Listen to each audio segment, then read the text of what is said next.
Tracy Waples, she outside in a Benz like, Meth, come on, get in the car. I'm like, what the f? I'm not making a connection here. And I'm like, oh, that's Puff car. Ain't no way I'm getting in that motherfucking car.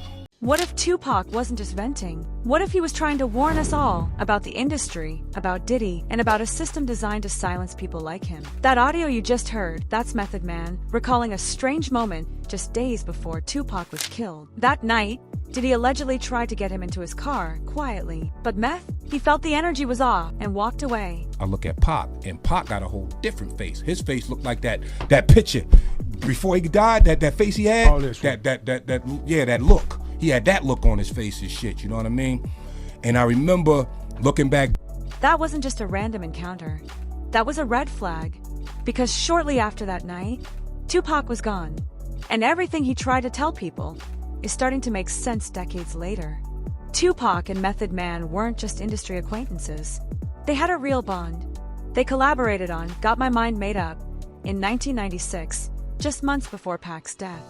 Even in the middle of the East Coast versus West Coast war, Pac made an exception for Meth. He trusted him, and that's why he confided in him. If you're gonna act like you a gangster or a G or the king of New York, I'm gonna expect that. And when you don't come through, then I'm gonna want to crush your empire. And that's what it's time for. That quote, you don't need to guess who he's talking about. Pac saw through the image. He believed Diddy wasn't just playing the game, he was rigging it. One night in LA at a party, Pac pulls Meth aside. He brings up the Wu-Tang chain snatching incident in Vegas. And then he tells him, if you had been there, that never would have happened. He was even in there. I turned around, Pac there, he's like, yo, I'm gonna holler at, anybody. Next thing I know, cameras ever. So while he's saying this, I remember something, an altercation happened with RZA in Vegas, something happened with the chain, and Pac was trying to tell me, if I was there, that would never happen, blah, blah, blah, blah. And I remember looking up, and Suge was like this with the cigar in his mouth, looking down at me like this. Then, as Meth leaves the venue, a car pulls up. Inside, someone close to Diddy. Outside in a Benz like, Meth, come on, get in the car. I'm like, what the f? I'm not making a connection here. And I'm like, oh, that's Puff car. Ain't no way I'm getting in that motherfucking car. Method Man never made a big deal out of it, but he started leaving coded messages in his music. In Suspect Chin Music, he drops this chilling bar. Ninjas is funny, Energizer Bunny actors. I think they gay rappers. At the time, it slipped under the radar.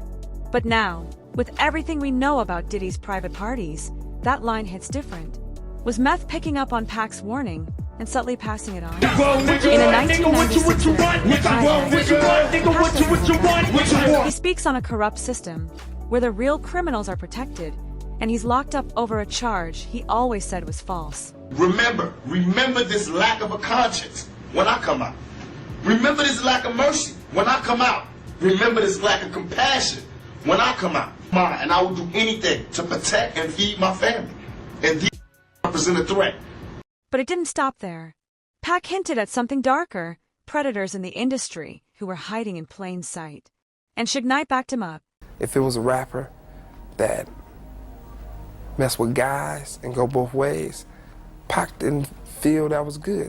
Because Pac felt he was real serious about the music. So if you're a producer or you rap, and regardless if you're married or not, and you got a boyfriend that works for you, a real boyfriend who used to be a dancer, Pac would studied all the facts. Pac was real smart. So before he say something, he'd go and do his homework. He'd say, okay, this guy right here, they say he gay, he go both ways. I'm not gonna put it out there on him yet, but I'm gonna do my research, and if it's true, the world should know. Because this guy might be around one of those little kids one day and mess around with them, and so I'm gonna do it to actually save him from molesting a little child. That's why Pac attacked certain rappers and said they gay. Pac wasn't gossiping. He was doing research, collecting facts, and planning to expose people who were protected by the industry. Tupac was followed by the FBI. They built a 4,000-page file on him. To this day, only about 100 pages have been released, heavily redacted. Meanwhile, Diddy? No surveillance, no scrutiny. Even now, with multiple lawsuits and disturbing allegations, he's still being shielded. So the question is, was Tupac right all along? Was he eliminated because he was trying to pull the curtain back on something much bigger than rap beef? And did Method Man narrowly escape something he never fully understood by trusting his instincts that night? Tupac wasn't fighting a person. He was fighting a machine, a system built to exploit, silence, and dispose of the very artists it profits from. Now, in 2025, it's becoming clearer than ever. The things Pac said, the warnings he gave, the coded messages, they weren't paranoia.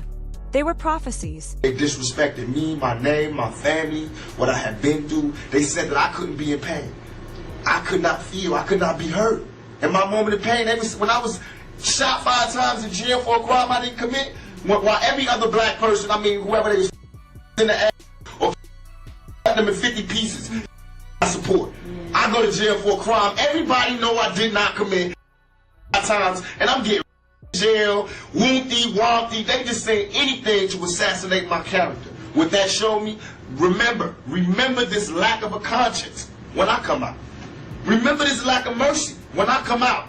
Remember this lack of compassion when I come out. And I will do anything to protect and feed my family.